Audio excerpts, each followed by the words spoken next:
In today's video, I'm going to teach you how to pay a traffic ticket online in Bexar County.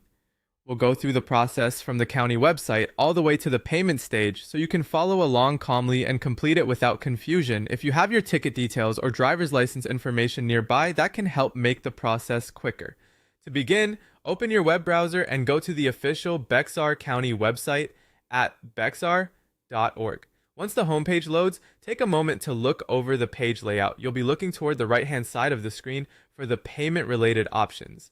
On the right side, click on Pay Tickets.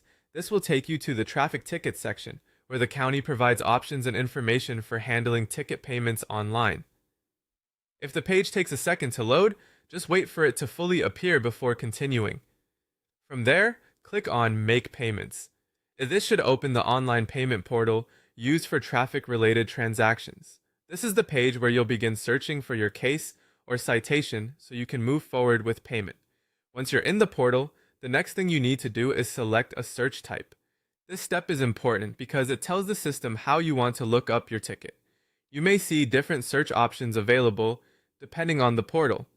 In this example, select driver's license as the search type. This is a common and straightforward way to find your ticket information, especially if you don't have the citation number in front of you. After choosing driver's license, search for and select the state that issued the license. Be sure to choose the correct state from the list, since the system may use that information to match your record accurately. Next, enter your driver's license number in the search field. Type it carefully and double-check for any mistakes before moving on. Even a small typo can prevent the system from finding the correct ticket. When everything looks correct, click Submit. The portal will then search for your matching record and bring up the relevant ticket or case information connected to the details you entered.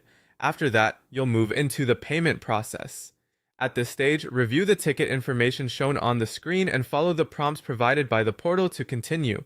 Make sure you read each page carefully before confirming anything, and it's always a good idea to save or print your payment confirmation once you're done for your records. And that's how to pay a traffic ticket online in Bexar County.